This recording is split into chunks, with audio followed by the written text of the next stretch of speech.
আসসালামু আলাইকুম। আজ আপনাদের সাথে উত্তরবঙ্গের একটা ঐতিহ্যবাহী খাবারের রেসিপি শেয়ার করছি। এখন মোটামুটি সবাই উত্তরবঙ্গের এই ঐতিহ্যবাহী শীতল সম্পর্কে জানেন। আর যারা উত্তরবঙ্গ বা রংপুরের দিকটাতে আছেন তারা তো জানবেনই শীতলের ভর্তা কতটা জনপ্রিয়। তো আজ আপনাদের সাথে শীতলের একটা স্পেশাল ভর্তা বানিয়ে দেখাচ্ছি। তো এখানে আমি দেখেন শীতল কিনেছি, আমি অনলাইন থেকে অর্ডার করেছিলাম। তো তাদের প্যাকেজিংটা খুবই ভালো, তারা খুব হাইজিন মেনটেন করে শীতল বানায়। আর আমি প্রায় অনেক বছর পরে শীতল খাচ্ছি। এই ফার্স্ট টাইম আমি অনলাইন থেকে অর্ডার করেছি। আর দেখতেই পাচ্ছেন শীতলগুলো কতটা সুন্দর দেখতে। তো আমি 5টার মতো শীতল অর্ডার করেছিলাম, সেখান থেকে একটা পিস নিয়েছি। এখন আমি এই শীতলটাকে চুলায় পুড়িয়ে নিব, তাই কাঁটা চামচের মধ্যে এভাবে একটু গেঁথে নিলাম। তারপর এই যে চুলায় অল্প আঁচে পুড়িয়ে নিচ্ছি। তো রংপুর বা উত্তরবঙ্গের মানুষজন শীতলটাকে এভাবেই প্রসেস করে নেয় প্রথম দিকে। তো শীতলটাকে আমি ভালোভাবে পুড়িয়ে নিয়েছি, দেখেন একটু ভালো করে পুড়িয়ে নিতে হবে, তাহলে ফ্লেভারটা অনেক বেশি ভালো হবে। আর এই গরম শীতলের মধ্যে আমি পানি দিয়ে দিলাম। আর পানি দিয়ে শীতলটাকে এখন আমি ভালোভাবে একটু ধুয়ে নিব। যে সাইডগুলো পুড়ে গিয়েছে ওগুলো একটু ভালো করে ধুতে হবে। আর এই পুড়তে পুড়তে দেখবেন শীতলটা অনেক নরম হয়ে গিয়েছে। তো আমি এরকম 3বারের মতো ধুয়ে নিয়েছি। তো 3বার ভালোভাবে ধুয়ে নেওয়ার পরে শীতলটা রান্না করে নিব। যারা বাড়িতে শীতল বানান তারা এভাবে না ধুলেও চলবে, আর যারা এভাবে অনলাইন থেকে কিনে নিচ্ছেন বা বাহির থেকে কিনে নিয়ে আসছেন তারা একটু ভালো করে ধুয়ে নেবেন। এই দেখেন আমি দুটো ভাগ করে ফেলেছি। তো একটা ভাগ সরিয়ে ফেলছি আর অর্ধেকটা দিয়ে আমি এখন রান্না করে নিব। তার আগে এভাবে শীতলটাকে হাত দিয়ে ভালোভাবে ম্যাশ করে নিতে হবে। আর ধুতে ধুতে আর একটু পুড়ে নিলে দেখবেন যে শীতলটা একদম সফট হয়ে গিয়েছে। তো এখন এর মধ্যে আমি সামান্য একটু পানি দিচ্ছি, আর পানি দিয়ে শীতলটাকে একটু সফট করে নিচ্ছি। একটু নরম নরম হয়ে যাবে। আর এই অর্ধেকটা শীতল দিয়ে কিন্তু অনেকটা ভর্তা বানানো যাবে। আর এই শীতলের যে স্মেল এত স্ট্রং হয়ে থাকে যার কারণে অল্প করে ইউজ করলেও হয়ে যায়। তো আমি খুব ভালো করে ম্যাশ করে নিয়েছি, একটা সাইডে রেখে দিচ্ছি। এখানে আমি 3টা বেগুন নিয়েছি।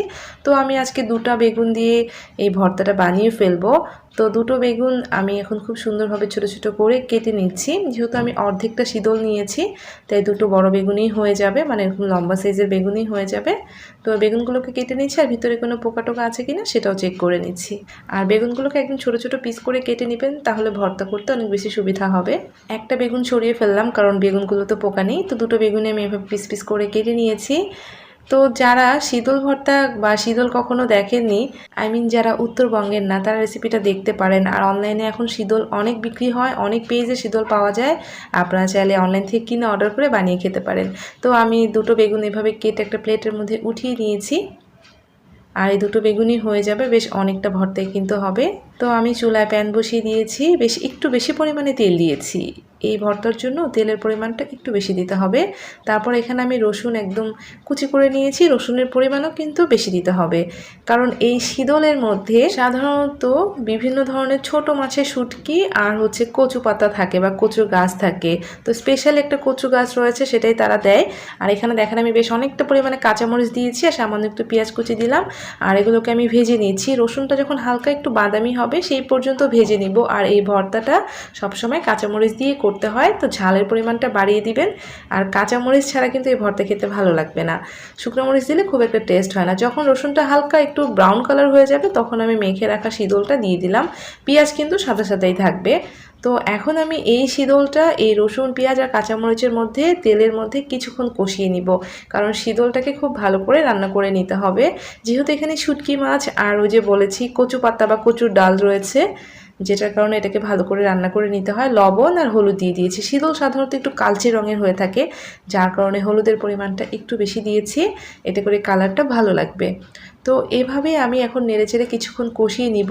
জাস্ট 4-5 মিনিট যদি আপনি তেলের মধ্যে কষিয়ে নেন তাহলে হয়ে যাবে। সামান্য একটু পানি দিলাম যাতে ভাজা হতে হতে আবার পুড়ে না যায় বা তিতা না হয়ে যায়, তাই সামান্য একটু পানি দিয়ে আবারও কষিয়ে নিচ্ছি। এই শীতলটা কিন্তু অবশ্যই ভালোভাবে কষাতে হবে।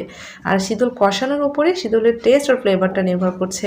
এখন আমি সামান্য একটু লাল মরিচের গুঁড়া দিলাম, আপনারা চাইলে বেশি করেও দিতে পারেন, আমি অল্প পরিমাণে দিয়েছি জাস্ট কালারটা সুন্দর হওয়ার জন্য। আবারও নেড়েচেড়ে দেখেন পানিটা যখন শুকিয়ে যাবে, তেলটা উপরে উঠে আসবে, আমি আবারও কিছুটা পানি অ্যাড করে দিব। আর এভাবে আমি 2বারের মতো কষিয়ে নিয়েছি।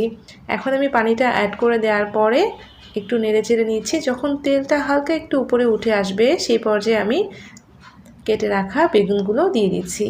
তো শীতল ভর্তা কিন্তু অনেকভাবে বানানো হয়ে থাকে, তো আমি আজকে আপনাদের সাথে বেগুন দিয়ে বানিয়ে দেখাচ্ছি। এই বেগুন শীতলের ভর্তাও খেতে অনেক মজা। আর উত্তরবঙ্গ রংপুরের ওই দিকটাতে শীতকালে অনেক বেশি পরিমাণে শীতল খাওয়া হয়। তো আমি যেহেতু উত্তরবঙ্গের দিকের মানুষ, সো আমারও ছোটোবেলায় খাওয়া হতো। যখন গ্রামে যেতাম তখন বাড়িতে বানালে নিয়ে আসা হতো, তারপর আমার খালা আমার নানি তারা যদি বানাতো তাহলে দিত। তো সেই সূত্রে খাওয়া হতো। আর এটা এতটাই মজা, এটা খেলে স্বাদটা আপনার মনে থেকে যাবে। তো কিছুক্ষণ আমি বেগুনটা ওই শীতলের সাথে কষিয়ে নিয়ে আবারও সামান্য একটু পানি দিয়ে দিলাম। তো কথা বলতে বলতে আমি কিন্তু শীতলটা ভালো করে কষিয়ে নিয়েছিলাম। এখন আমি ঢেকে দিচ্ছি। তো মাঝে ঢাকনাটা খুলে একটু নেড়ে চেড়ে দিব। আর এটাকে আমি পুরোপুরি শুকিয়ে ফেলবো। যখন দেখবো তেলটা উপরে উঠে এসেছে তখনই কিন্তু নামিয়ে নিব। আর তখন বেগুনটা খুব ভালোভাবে সিদ্ধ হবে আর শীতলটা খুব ভালোভাবে রান্না হয়ে যাবে।